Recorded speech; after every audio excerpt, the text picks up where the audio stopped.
Hello students, welcome back. तो बच्चे, हमारी बात चल रही थी बेगर्स मेथड को लेकर। कुछ क्वेश्चन देखे थे लास्ट क्लास में। चलिए, एक क्वेश्चन और लिखा है बोर्ड पर। Question is, a man has to buy 25 mangoes in 4 different varieties, buying at least 4 of each variety. In how many ways he can plan his purchase? Question clear है? देखिए बेटा, यहाँ पे टोटल 25 मैंगोज उसको लेने हैं और 4 वेराइटीज में लेने हैं, राइट। और ये भी क्लियर है कि हर वेराइटी का कम से कम 4 मैंगो तो लेना ही लेना है। ऐसा नहीं है कि भाई कह तो रहे हैं आप कि 4 वेराइटीज उसे कवर करनी है और मे बी उसने कभी किसी वेराइटी का एक भी आम नहीं लिया, ठीक है, तो वो बात तो ठीक नहीं होगी ना। बट पॉइंट यहाँ पर ये है, एटलीस्ट 1 का केस नहीं है, एटलीस्ट 4 का केस है, राइट। एटलीस्ट 4 का केस है। तो पहले तो ये समझ लीजिए कि अगर मैं ऐसे बोलता हूं कि x1 plus x2 plus x3 plus x4 is equal to 25, means यहाँ पे x1 x2 x3 x4 किसको रिप्रेजेंट कर रहे हैं? बैगर्स को रिप्रेजेंट कर रहे हैं। और 25 किसको रिप्रेजेंट कर रहा है? यहाँ पे नंबर ऑफ कॉइन्स को रिप्रेजेंट कर रहा है। अच्छा, यहाँ पे हर एक xi जो है वो greater than or equal to 4 है, ये भी क्लियर है। बट बेटा, हमने तो जो बात की है वो एटलीस्ट 1 के लिए की है और greater than or equal to 0 के लिए की है। मतलब positive solution, positive integral solution और नॉन नेगेटिव इंटीग्रल सॉल्यूशंस के लिए बात कर रखी है। तो इस पिक्चर को कैसे चेंज करेंगे? इस पिक्चर को बेटा चेंज कर सकते हैं हम। देखिए यहाँ पे जैसे xi -4 greater than or equal to 0, something greater than or equal to 0 आ गया, इसको मैंने सम ti बोल दिया, ठीक है। तो अगर मैं यहाँ पे -4 -4 -4 -4 हर एक x के साथ ऐड कर देता हूं, तो x1 -4 plus x2 -4 plus x3 -4 plus x4 -4, आपने एक्चुअली में कितना ऐड कर दिया लेफ्ट हैंड साइड में? -16। तो बेटा -16 आपको राइट हैंड साइड में भी ऐड करना होगा, तो 25 -16, राइट है भाई। इसको बेटा मैंने टी आई बोला है, तो मतलब ये T1 plus T2 plus T3 plus T4 क्या दिखने लग गया बेटा? मेरे को 9 दिखने लग गया। और हर एक Ti जो है वो greater than or equal to 0, right. ये कितना क्लियर है? अब बेटा क्या कह रहे हैं कि हमको एक ऐसी इक्वेशन सॉल्व करनी है जिसके नॉन नेगेटिव इंटीग्रल सॉल्यूशन मिलने चाहिए हमको। तो यहाँ पे आंसर क्या आने वाला है? n मतलब 9 प्लस r मतलब 4 -1 c r -1 मतलब 4 माइनस, तो कितना आ गया बेटा? 9 प्लस 4 13, 13 माइनस 1 12, 12 c 3, ये बेटा रिक्वायर्ड आंसर है। चलिए कुछ और क्वेश्चन देख लेते हैं। चलिए बेटा, क्वेश्चन लिख दिया है, distribute 2 apple, 3 mangoes and 4 oranges among Ram, Shyam and Ghanshyam so that each can receive none, one or more. देखो यहाँ पे राम, श्याम और घनश्याम के बीच में 3 फ्रूट का डिस्ट्रीब्यूशन करना है। बट यहाँ पे किसी को कितने भी फ्रूट मिल सकते हैं, मतलब किसी को 0 भी मिल सकता है, राइट। तो यहाँ पर देखिए बेटा, हमको किस तरीके से करना है, 2 एप्पल 3 पर्सन के बीच में डिस्ट्रीब्यूट करने हैं और 3 मैंगो डिस्ट्रीब्यूट करने हैं 3 पर्सन के बीच में और 4 ऑरेंजेस 3 पर्सन के बीच में डिस्ट्रीब्यूट करने हैं। मतलब आपको 3 जॉब यहाँ पर परफॉर्म करनी है, राइट। तो हम क्या करेंगे, 1 बाय 1 हर एक जॉब को परफॉर्म करने के नंबर ऑफ वेज देख लेंगे और bye fundamental principle of counting से उनका फाइनली आंसर कर देंगे। जस्ट क्या करेंगे, मल्टीप्लाई करके जो इंडिविजुअल जॉब्स के जो नंबर ऑफ वेज हैं परफॉर्म करने के, उनको मल्टीप्लाई करके, जैसा कि स्टार्टिंग में हम करते थे, ठीक है। तो जैसे बेटा यहाँ पे लिखते हैं, number of ways to distribute 2 apples among Ram, Shyam and Ghanshyam. क्या आएगा बेटा? मतलब 2 कॉइन है और 3 भिखारी हैं, ठीक है। किसी को कितने भी मिल सकते हैं, यहाँ पे एटलीस्ट 1 का केस तो आ ही नहीं सकता वैसे भी, है ना, थोड़ा ये अपना भी दिमाग लगा सकते हो यहाँ पर। तो that is 2 + 3 - 1c 3 - 1, right. Second, number of veg to distribute 3 mangoes among Ram, Shyam and Ghanshyam, which is equal to what? 3 + 3 - 1c 3 - 1. And third, number of ways to distribute 4 oranges among Ram, Shyam and Ghanshyam. वो कितना आ जाएगा बेटा? 4 + 3 - 1c 3 - 1. ठीक है। अब मैं क्या करूंगा, इन सभी को मल्टीप्लाई कर दूंगा। So therefore total number of veg क्या आएगा निकल के? ये 2 + 3 - 1 मतलब 4c2, राइट। 3 + 3 - 1 मतलब 6 5c2, और ये 4 + 3 - 1 मतलब 7c2। ओके, तो टोटल नंबर ऑफ वेज कितने होंगे बेटा? 4c2 × 5c2 × सॉरी, यहाँ पे 6c2, राइट। चलिए बेटा आगे चलते हैं।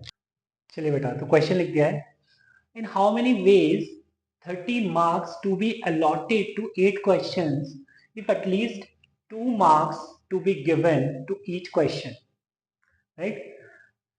यहां पर 30 किसका काम करेगा बेटा? कॉइन्स का 30 मार्क्स, और यहाँ पे और ये 8 क्वेश्चंस किसका काम करेंगे? बैगर्स का। मतलब हमें 8 बैगर्स दिए हुए हैं, उनको हमें उनके बीच में 30 कॉइन्स को डिस्ट्रीब्यूट करना है, ऐसे समझिए, राइट। बट यहाँ पे कंडीशन ये है कि कम से कम एक बैगर को, मतलब कम से कम 2 कॉइन लेकर जाएगा एक बैगर, राइट। यहाँ पे लिखा है ना, at least 2 marks to be given to each question. तो यहाँ पे अगर हम देखें तो इसको लिख सकते हैं कुछ ऐसे, x1 + x2 + x3 and so on up to x8। ये कितना जाएगा यहाँ पे? 30। और हर एक xi जो है बेटा यहाँ पे greater than or equal to 2 है। ओके, कम से कम 2 मार्क्स तो चाहिए ही चाहिए, राइट। तो अगर हम बोले xi x1 - 2, क्योंकि यहाँ पे क्या बन जाएगा? xi - 2 greater than or equal to 0, इसको मैं t1 बोल दूंगा कल को, ठीक है। और यू कैन राइट ti। तो x1 - 2 + x2 - 2 and so on up to x8 - 2। Okay, actually -2 मैंने कितने किए हैं? 8 टाइम्स, तो मतलब वो 16 मुझे सब्ट्रैक्ट करना होगा राइट हैंड साइड, राइट। तो ये बेटा क्या हो गया? t1 + t2 and so on up to t8 = 40, right. तो अब कुछ सिचुएशन ऐसी बन गई है कि हर एक ti जो है वो greater than or equal to 0 है। Means what? कि नंबर ऑफ फेज जो आ जाएंगे वो कुछ ऐसे दिखाई देंगे तुमको। ग्रेटर देन इक्वल टू 0 का केस है, नॉन नेगेटिव का, मतलब n + r - 1c r - 1, right. तो कितना हो गया? 21c7। ओके, चलिए एक क्वेश्चन और करते हैं बेटा, बेगर्स मेथड पर बेस्ड। चलिए तो बेटा क्वेश्चन पर बात करते हैं। Question is, there are unlimited number of red, white, blue and green balls. They are all alike except their colors. Number of ways in which selection of 10 balls can be made. ठीक है, हमको part 1 में given है कि भाई हमको 10 balls का selection करना है, राइट। उसने ऐसा तो बोला नहीं है कि इतनी ग्रीन, इतनी ब्लू, इतनी वाइट, इतनी ब्लू, इतनी रेड, है ना, ये सिलेक्ट करनी है, ऐसा कुछ नहीं बोला है उसने। जस्ट बोला है कि 10 बॉल्स का सिलेक्शन करना है, राइट। तो कैसे करेंगे? तो यहाँ पर एक बैगर्स वाली फील नहीं आई तुमको? देखो यहाँ पे बेटा XR, XW, X ब्लू और X ग्रीन, ये 4 बैगर हैं और इनको 10 कॉइन्स देने हैं, ठीक है। तो ये नन, वन और मोर का केस है, मतलब जिसमें हम किसी भी बैगर को कितने भी बॉल दे सकते हैं। मतलब ऑब्वियस सी बात है 10 से तो कम ही होंगी, मतलब कहने का ये है कि किसी बैगर को 0 भी जा सकती है, राइट। तो case is of none, one or more, मतलब ये किसका केस है, नन, वन और मोर, ठीक है। तो जो नंबर ऑफ वेज है वो लिख दें डायरेक्ट, नंबर ऑफ वेज बेटा 10 प्लस 4 माइनस 1c 4 माइनस 1, मतलब कितना आ गया ये 14 माइनस 13 c3, राइट। अच्छा, नेक्स्ट क्वेश्चन पर बात करें तो number of veg in which selection of 10 balls containing balls of all different colours, all 4 different colours, मतलब यहाँ पे सिलेक्शन 10 बॉल्स का करना है, बट कंडीशन ये है कि हर एक बॉल आनी चाहिए, मतलब हर कलर की बॉल आनी चाहिए। तो ऑब्वियस सी बात है, ऐसा समझ आ रहा है मुझे कि भाई हर एक कलर आना चाहिए, इसका मतलब कम से कम हर एक कलर की एक बॉल तो आनी ही चाहिए, ठीक है। तो अगर बेटा हम यहाँ पे बोले x R, x white, x blue और एक्स ग्रीन, ये 10 तो होगा इनका सम, बट यहाँ पे ये जो केस बन रहा है ये बेटा किसका बन रहा है, एट लीस्ट 1 का केस तो यहाँ बन ही रहा है, ठीक है। तो बेटा नंबर ऑफ वेज डायरेक्ट लिखूं क्या, number of veg, number of veg is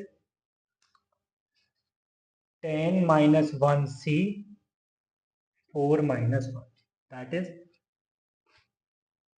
9c3, okay, 9c3। चलिए बेटा अब हम बात करेंगे नेक्स्ट टॉपिक पर, दैट इज डीरेंजमेंट। तो बेटा देखिए डीरेंजमेंट पे बात करेंगे, कई बुक्स में ये डी अरेंजमेंट भी लिखा होता है, ठीक है। तो derangement is an arrangement in which object is not placed at its original position। मतलब कहने का ये है कि सपोज करो यहाँ पे 3 लेटर हैं और 3 एनवलप हैं, राइट। 3 लेटर को मैंने L1 L2 L3 बोल दिया और 3 एनवलप को E1 E2 E3 बोल दिया, ओके। अब मैं ये बोल रहा हूँ कि हमें डीरेंजमेंट देखना है एक लेटर को लेकर, ठीक है। तो L1 मतलब लेटर 1 का की कॉरेस्पॉन्डिंग एनवलप 1 है, ठीक है, मतलब हर एक लेटर का अपना एक एनवलप है। तो देखिए बेटा यहाँ पर अगर मैं बात करूं एक लेटर को लेकर कि मतलब हमें एक लेटर की पोजीशन जो है वो चेंज करनी है, तो देखते हैं, करके देखते हैं कि मान लीजिए लेटर 1 को हमने एनवलप 2 में डाल दिया, तो लेटर 1 को अगर एनवलप 2 में डाला है तो उसके कॉरेस्पॉन्डिंग तो बेटा लेटर 2 की अपनी पोजीशन भी चली जाएगी, मतलब लेटर 2 या तो एनवलप 1 में जा सकता है या फिर एनवलप 3 में जा सकता है। अगर लेटर 2 एनवलप 3 में चला गया तो एनवलप लेटर 3 की भी पोजीशन चली जाएगी। मतलब कहने का ये है कि अगर हम डीरेंजमेंट ऑफ 1 लेटर देखते हैं तब ये पॉसिबल नहीं है, ठीक है। तो D1 इज इक्वल टू 0, मैं यहाँ पे ये लिखूंगा, राइट। अच्छा अब D2 की बात कर लेते हैं, डीरेंजमेंट ऑफ 2 ऑब्जेक्ट्स। तो बेटा डीरेंजमेंट ऑफ 2 ऑब्जेक्ट्स हमने क्या देखा, वो तो हम यहाँ से देख ही रहे हैं कि लेटर 1 एनवलप 2 में चला गया और लेटर 2 एनवलप 1 में चला गया, राइट, और लेटर 3 एनवलप 3 में चला गया, मतलब ये अपनी, तभी तो डीरेंजमेंट ऑफ 2 ऑब्जेक्ट देख सकते हैं आप। तो यहाँ पर एक ही तरीका है ना। कोई कहेगा सर अगर मैं ऐसा कर दूं, letter 1 letter 2 letter 3 envelope 1 envelope 2 और एनवलप 3, कि सर मैं लेटर 1 को एनवलप 3 में डाल दूं और लेटर 2 को सर मैं एनवलप लेटर 3 को एनवलप 1 में डाल दूं और लेटर 2 एनवलप 2 में डाल दूं। तो बेटा ये तब भी एक ही तो तरीका हुआ ना, ये मतलब ये एक ही तो वे हुआ, इसको हम एक ही तो वे काउंट करेंगे। तो कहने का मतलब है D2 जो है वो सिर्फ एक ही तरीके से हम देख सकते हैं, राइट। एंड अगर D3 थ्री की बात करते हैं, D3 की मान लीजिए। यहाँ पे मैक्सिमम पॉसिबिलिटी 3 लेटर्स को लेकर D3 की है, ठीक है। अगर L1, L2, L3, E1, E2, E3, right. तो लेटर 1 को मान लीजिए मैंने एनवलप 2 में डाला, ओके। लेटर 2 को एनवलप 3 में डाला और लेटर 3 को एनवलप 1 में डाल दिया, राइट, ओके। और ऐसा भी हो सकता है कि अगर मैंने लेटर 1 को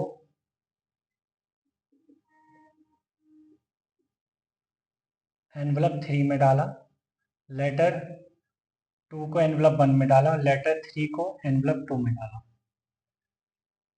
ये भी पॉसिबल है, right.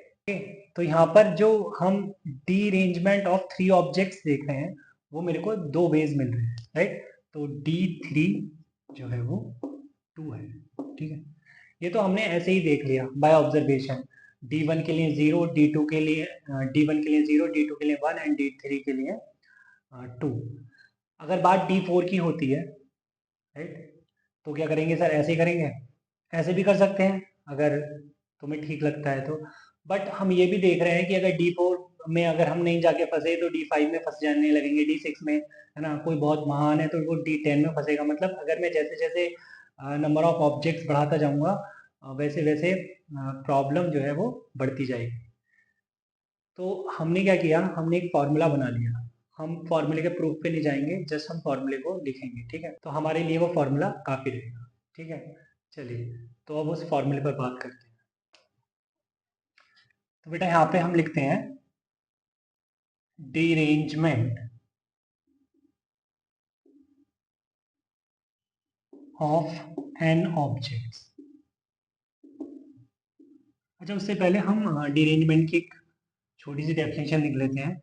It is an arrangement, it is an arrangement in which object is not at its real position। उसकी रियल पोजीशन होनी चाहिए, एक्चुअल पोजीशन होनी चाहिए, उस पर नहीं है, वो उससे मिसप्लेस्ड है, वही क्या है? डीरेंजमेंट है। चलिए, तो अब हम बात करें कि अगर n ऑब्जेक्ट्स है तो n ऑब्जेक्ट्स के लिए डीरेंजमेंट क्या होगा। डीरेंजमेंट ऑफ n ऑब्जेक्ट्स को हम रिप्रेजेंट कर देते हैं बेटा dn से, राइट।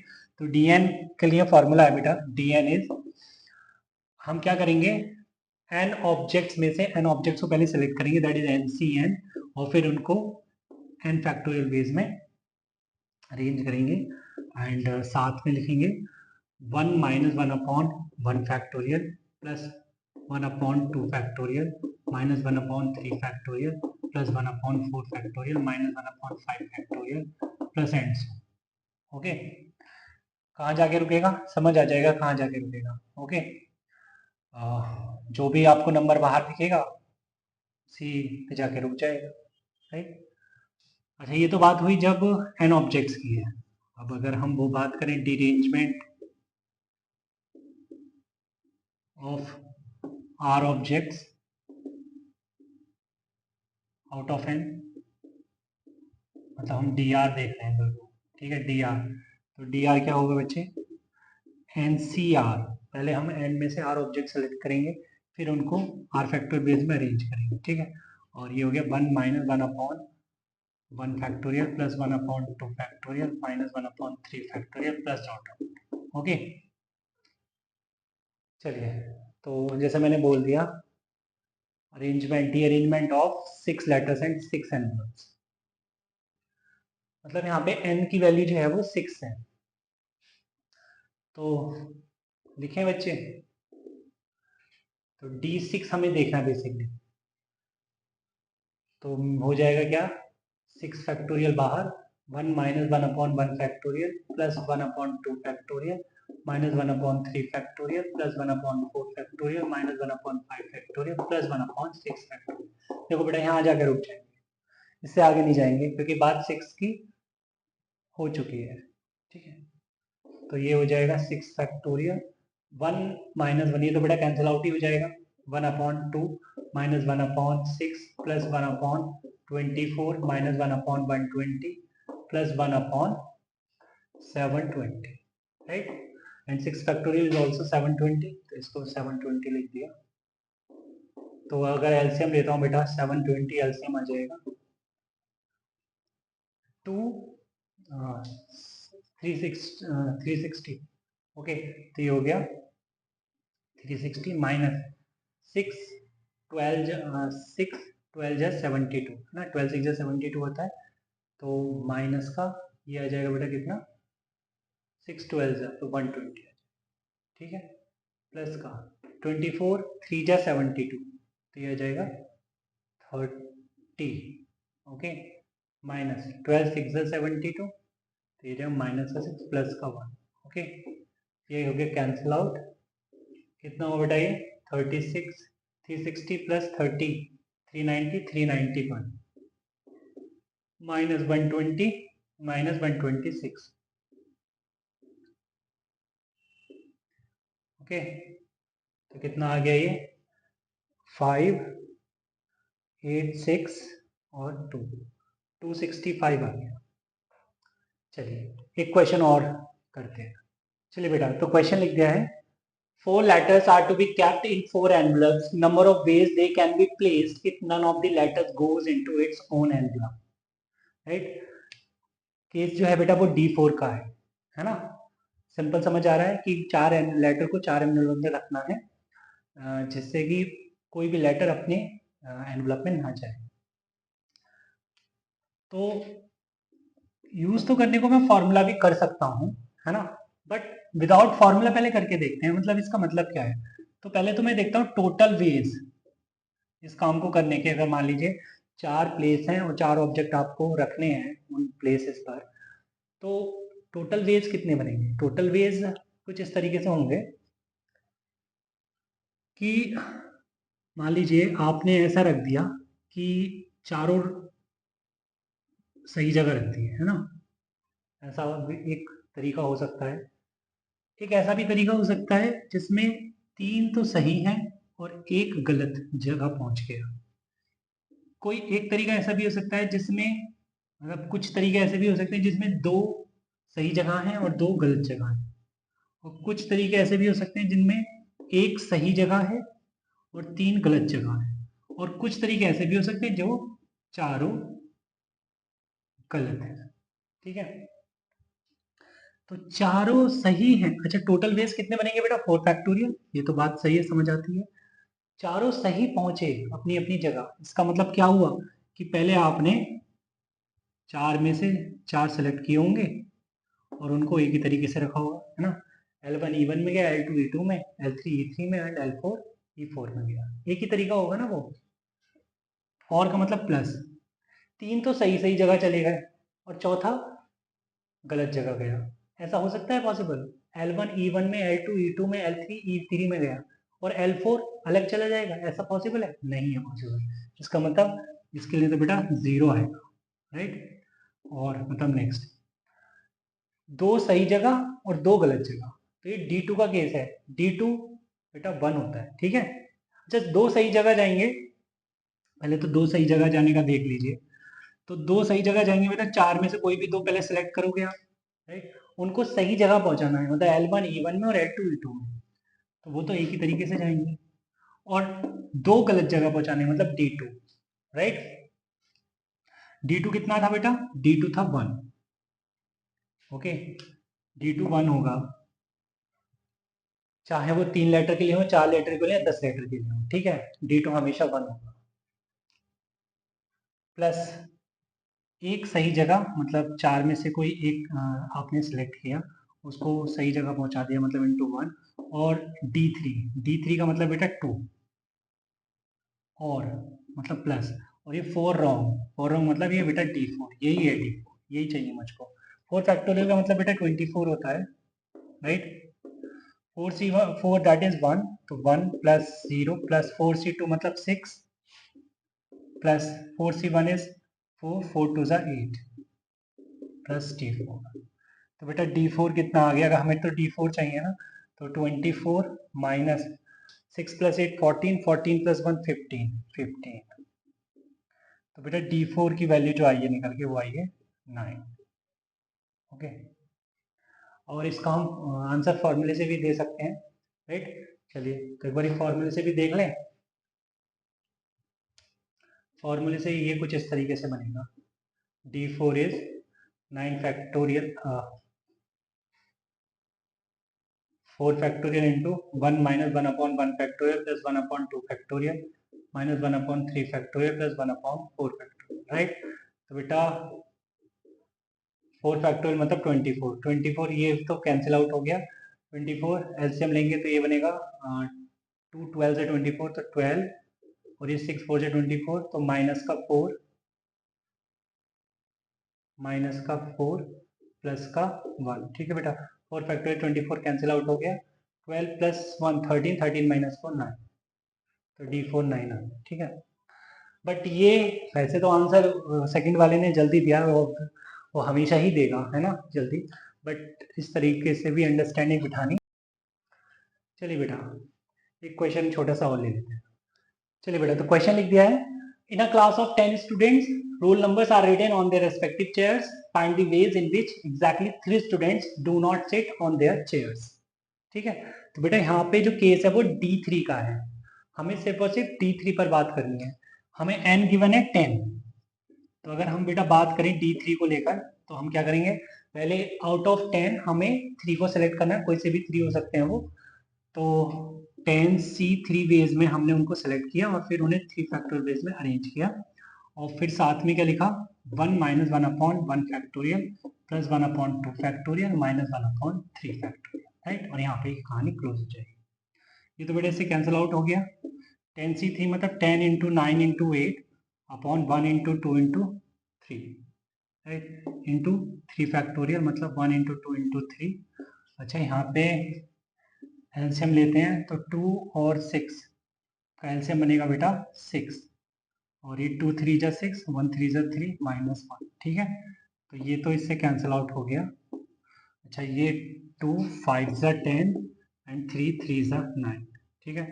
तो 5 3 जा 15, 15 इंटू 8, और ये कितना हो गया इंटू 2, तो ये कितना हो गया 15 8 जा 120, 120 इंटू 2 मतलब 240। इस तरीके से आंसर कर दिया हमने, फिर हमें आर का डिरेंजमेंट करना हो आउट ऑफ एन। चलिए बेटा, तो आज की क्लास में इतना ही रखते हैं, मिलते हैं नेक्स्ट क्लास में, तब तक के लिए बाय बाय, टेक केयर।